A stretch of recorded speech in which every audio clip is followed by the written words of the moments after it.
করে তাদের বাচ্চা।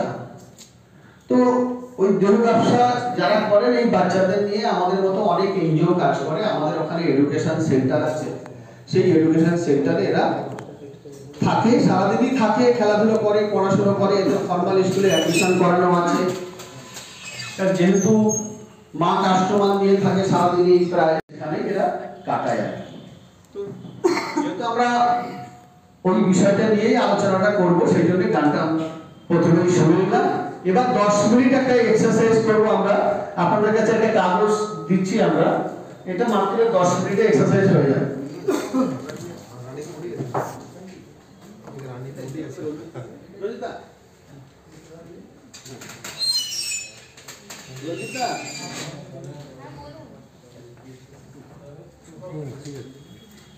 আপনাদের সমস্ত রিপোর্ট পাঠিয়ে দিচ্ছি, আপনার রিপোর্টটা কেন হয়েছে?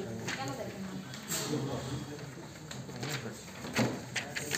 আমার পরে পাঠানো হয়ে গেছে, আমি পাঠিয়েছি। বাকিগুলো এখানে প্রত্যেকটা ভিডিও কমপ্লিট।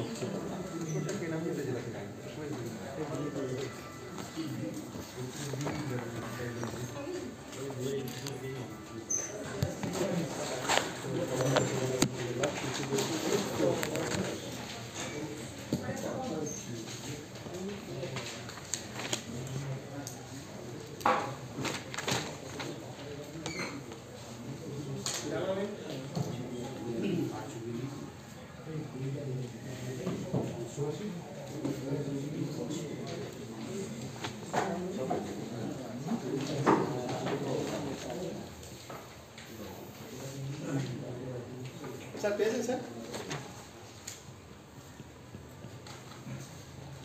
সবাই চুপ হয়ে গেছে স্যার, এটা এক্সাম নয় স্যার, একদম এক্সাম নয়, জাস্ট একটু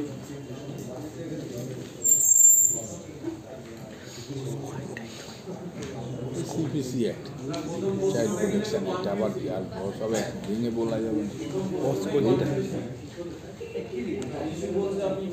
শিশুদের জন্য, আবার শিশুদের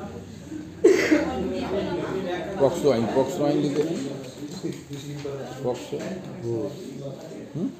সেটাই তো বলছি।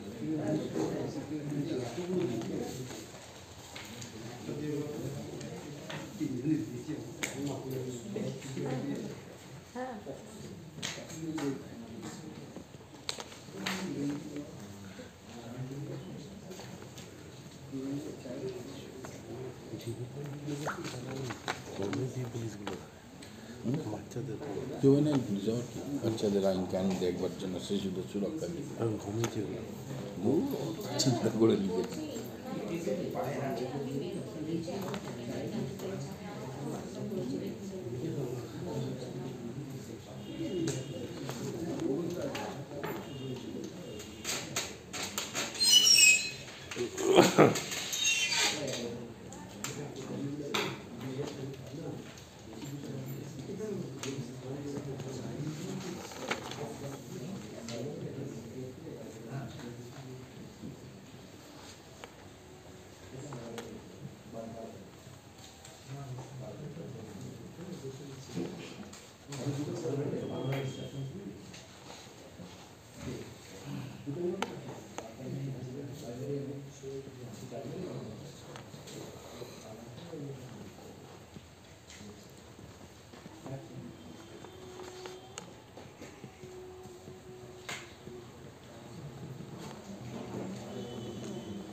হ্যাঁ,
সব পড়াশোনা করছে কি সুন্দর, এত ভালো পড়াশোনা।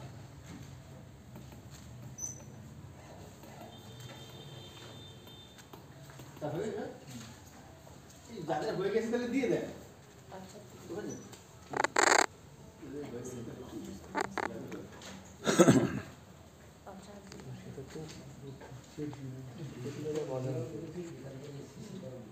হ্যাঁ, actually যেখান থেকে এসছে সেটা হবে। ফার্স্ট পয়েন্ট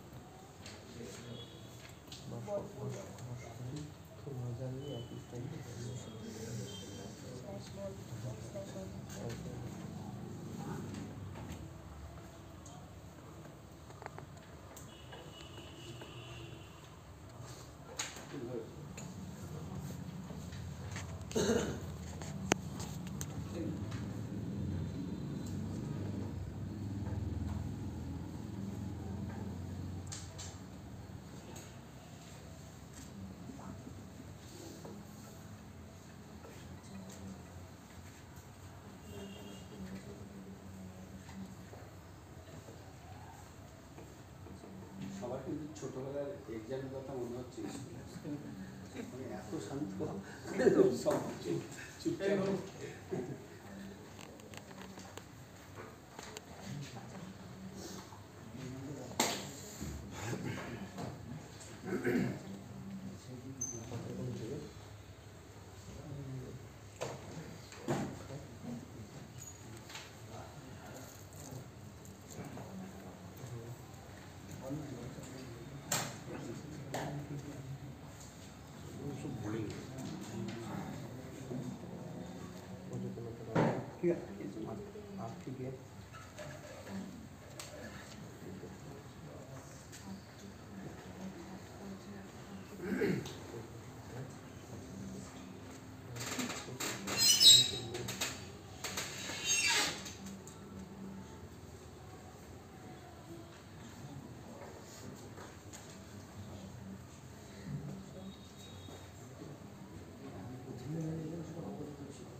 দিয়ে দেন স্যার সবাই, তাহলে আমরা সামনে যাই।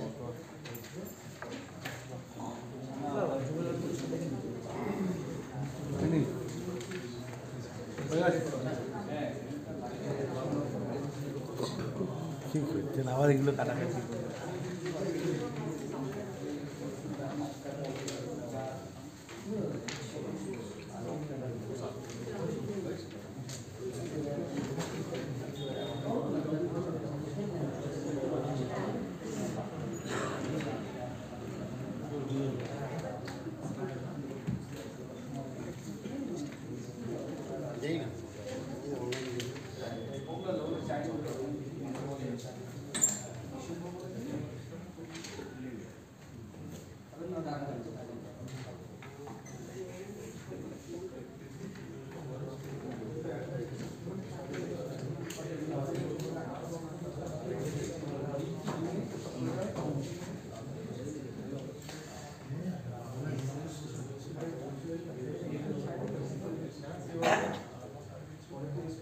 স্যার সবাই দিয়ে দেন স্যার, আর লিখতে হবে না, যা হয়েছে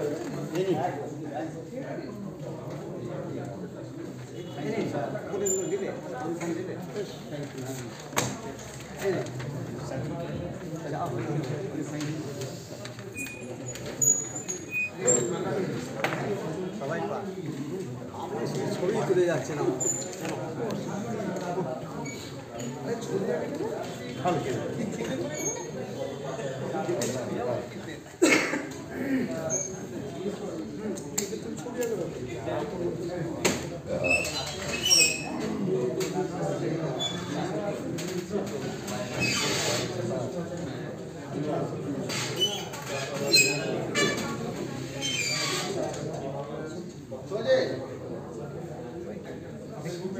শুরু করি, ঠিক আছে স্যার? যতটা হচ্ছে ততটাই দিয়ে দেন স্যার, ঠিক আছে?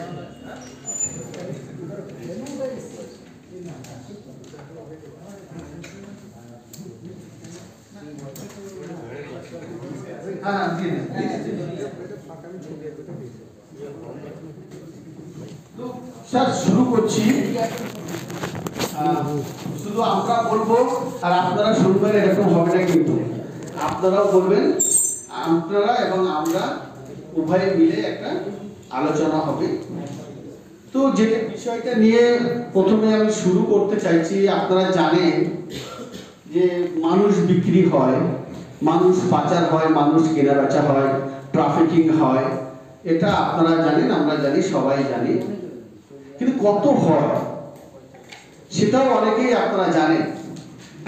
প্রতি বছর কত মানুষ ভারতবর্ষ থেকে পাচারের শিকার হয় সেটা আমরা এখানে যারা আছি সবাই আমরা জানি, আশা করছি। তবু একটা জিনিস একটু আমি দেখাতে পারবো, একটু নিউজ পেপারটা একটু দেখান, নিউজ পেপারটা।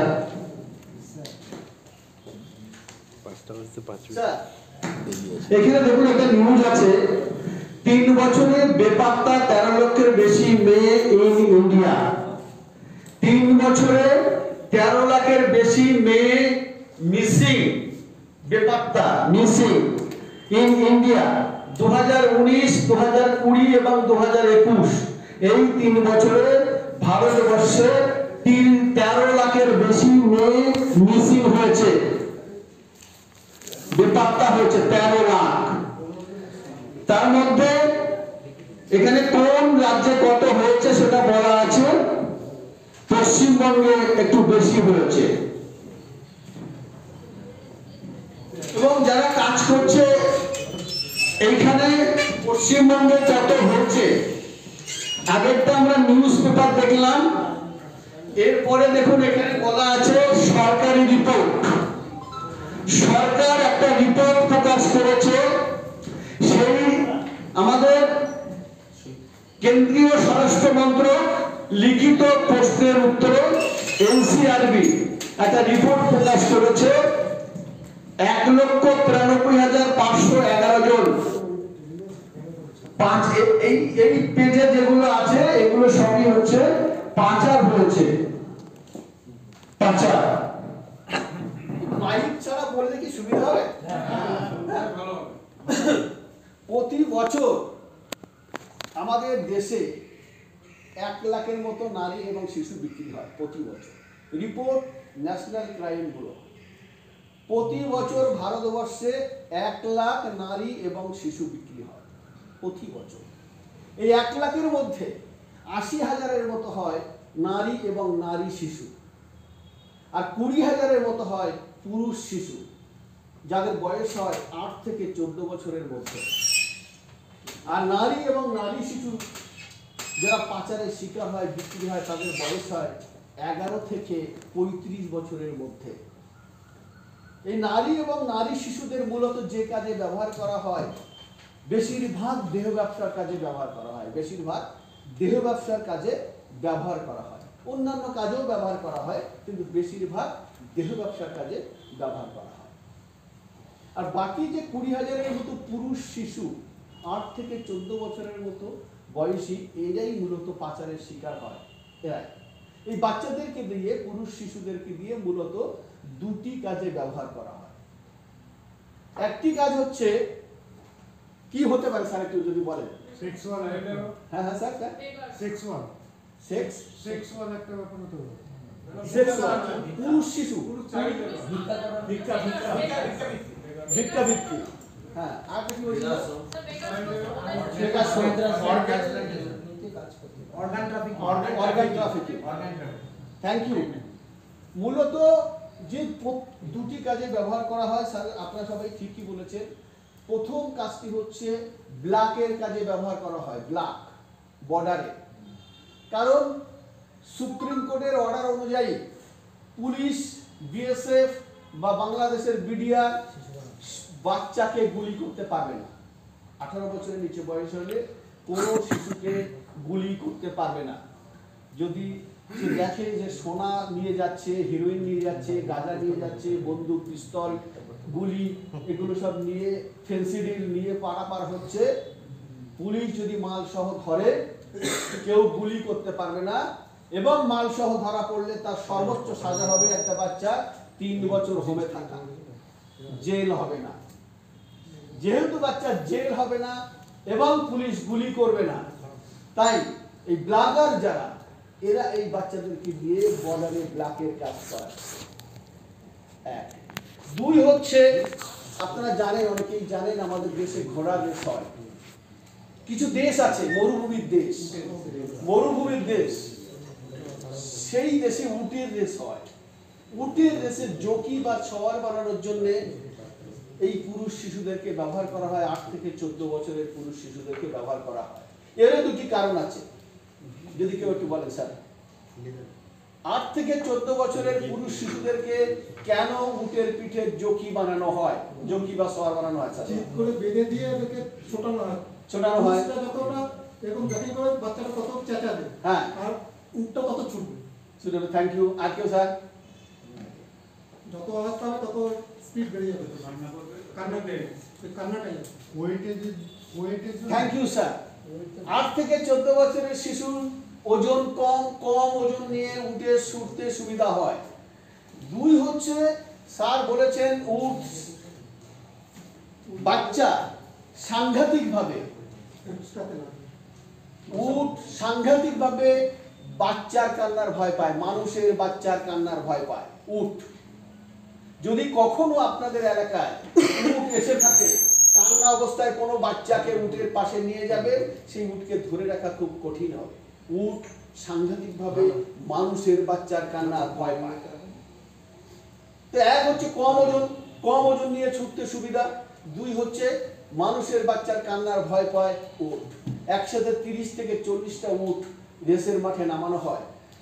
বড় বড় উট, কারোর এরকম পেটের তলায়, গলার কাছে, কারোর পিঠের উপরে আকসা করে বেঁধে দেওয়া হয় বাচ্চাদেরকে।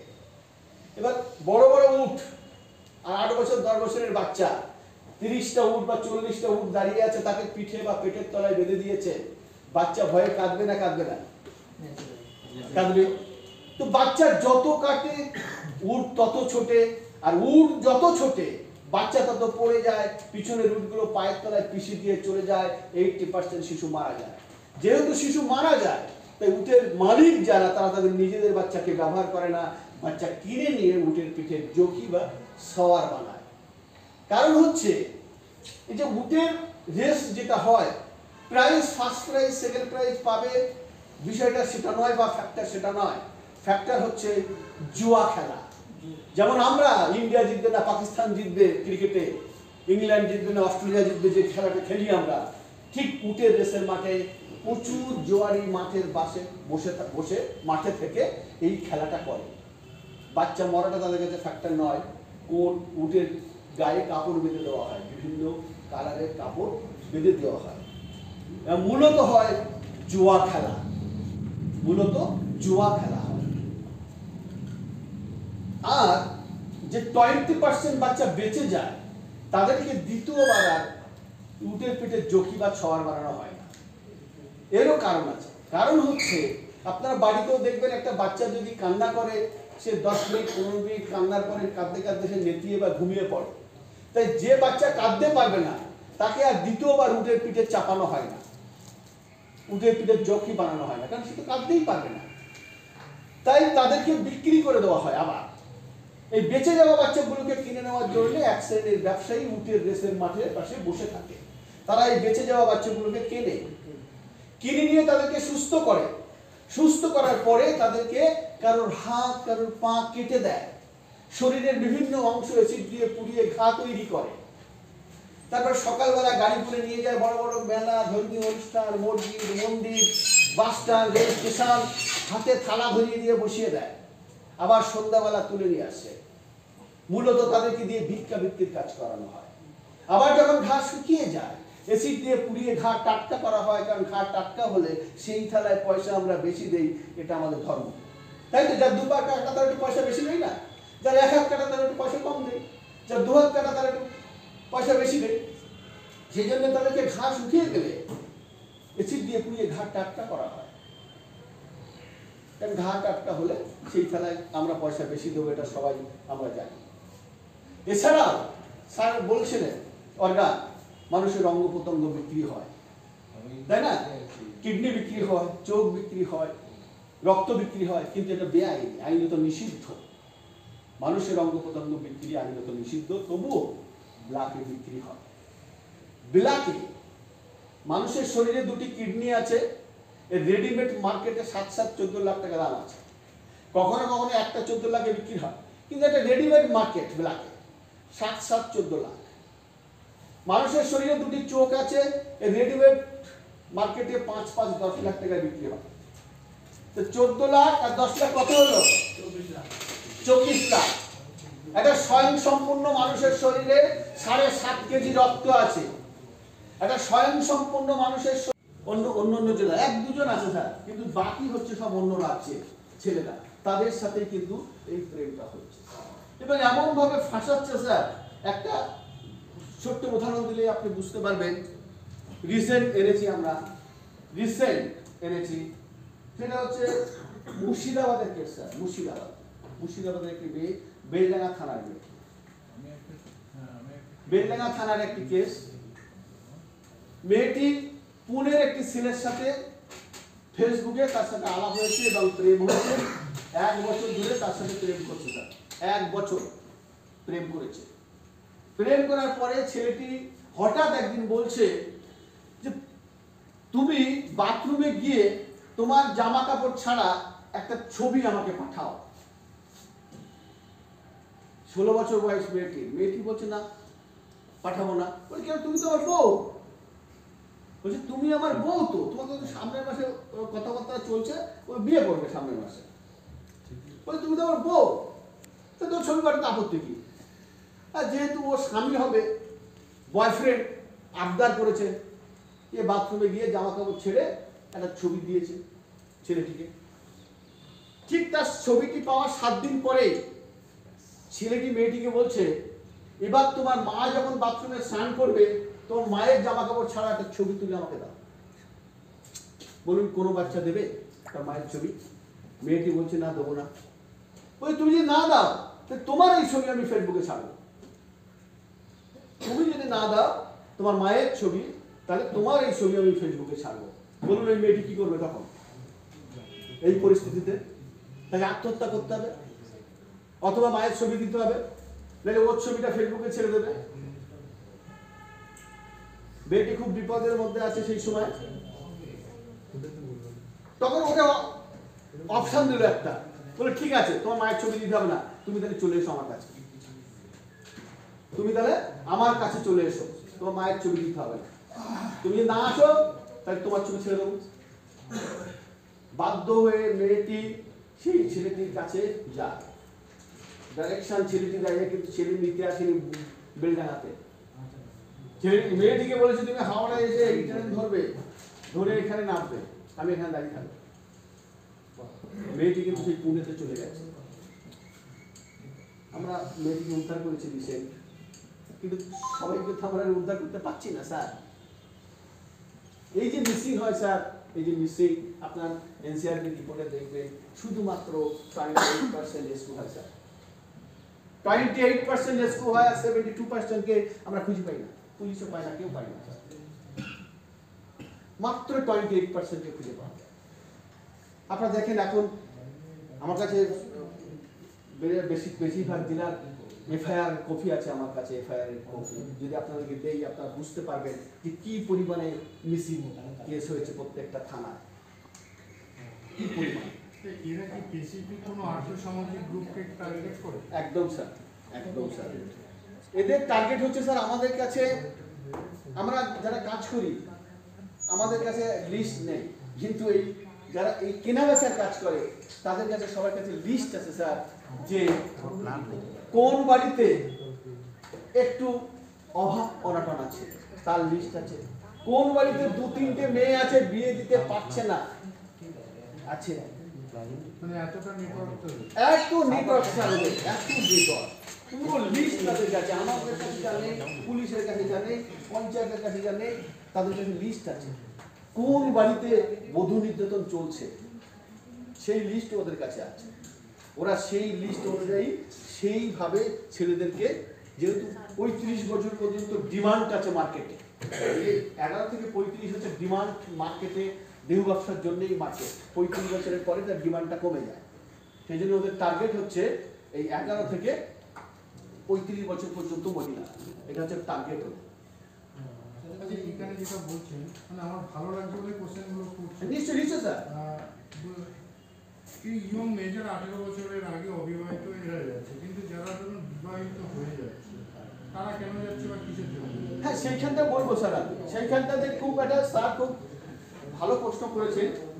এটা একটা কথা একটু বলে রাখি, এই যে মানুষ কেনাবেচা হচ্ছে, পাচার হচ্ছে, এই পাচারের সাথে নিবিড়ভাবে সম্পর্ক চাইল্ড ম্যারেজ, পাচারের সাথে নিবিড়ভাবে সম্পর্ক বাল্য বিবাহে, নিবিড়ভাবে সম্পর্ক। সরকারি আইন অনুযায়ী আমাদের মেয়েদের বিয়ের বয়স 18 আমরা সবাই জানি, এবং ছেলেদের বিয়ের বয়স 21, এটা আমরা সবাই জানি, তাই তো স্যার? কিন্তু আপনারা যদি দেখেন আজকের সকালের report, national family health survey, national family health survey report যদি দেখেন আপনারা, আজ সকালে ওয়েস্ট বেঙ্গলে আজকের দিনে 53% child marriage. National family health survey report, আমার রিপোর্ট না, আমাদের রিপোর্ট আরো বেশি, আমি সেখানে যাবই না, সরকারি প্রতিষ্ঠানে আছি সরকারিভাবে, সেই জন্য 53% national family health survey report sir, 53% child marriage আমাদের সরকারের, এত স্কিম থাকা সত্ত্বেও। আমাদের কন্যাশ্রী আছে, K2, K1 আছে, K3 আছে, পুষ্টি আছে, এতগুলো স্কিম আছে আমাদের, স্কলারশিপ আছে, বিভিন্ন ধরনের স্কলারশিপ আছে, তারপরেও 53% চাইল্ড ম্যারেজ। এর পিছনে কারণ আছে স্যার। আমরা অসুস্থ হলে কার কাছে যাই? নর্মালি ডাক্তারবাবুর কাছে যাই, তাই তো? ডাক্তারবাবুর কাছে যাই, কারণ ডাক্তারবাবু আমরা জানি যে আমরা অসুস্থ হলে ডাক্তারবাবু চিকিৎসা করবেন, আমরা সুস্থ হয়ে যাব, তাই তো স্যার? আমরা তো কেউ বিডিওর কাছে যাই না, বিডিওর কাছে যাই না, সিডিপিওর কাছে যাই না, যাই? আমরা সবাই অসুস্থ হলে ডাক্তারবাবুর কাছে যাই, কারণ ডাক্তারবাবু মেডিকেল সায়েন্স পড়ে এসেছেন, ডাক্তারি শাস্ত্র পড়ে এসেছেন, তাই আমরা সবাই ডাক্তারবাবুর কাছেই যাই। কিন্তু মেডিকেল সায়েন্স বলছে 18 বছরের নিচে বয়সী কোনো নারীর শরীরে স্বয়ং সম্পূর্ণ সন্তান ধারণের ক্ষমতা জন্মায় না। মেডিকেল সায়েন্স বলছে যে কোনো নারীর শরীরে স্বয়ং সম্পূর্ণ সন্তান ধারণের ক্ষমতাই জন্মায় না। অথচ টিনেজ প্রেগনেন্সি আজকে হাইয়েস্ট আমাদের রাজ্যে, আপনারা আমরা সবাই জানি টিনেজ প্রেগনেন্সি এই মুহূর্তে আমাদের রাজ্যে হাইয়েস্ট। টিনেজ প্রেগনেন্সি হচ্ছে কিভাবে? 53% চাইল্ড ম্যারেজ। 15 বছর 16 বছর বয়সের মেয়েদের বিয়ে হচ্ছে, যে কোনোভাবে সে নিজে করুক বাবা মা দিক, কোনো না কোনোভাবেই তারা বিয়ের সাথে জড়িয়ে পড়ছে। এবং আজকে ধরুন আমার একটা 15 বছরের মেয়ে, এই যে 15 বছর 16 বছরের মেয়ে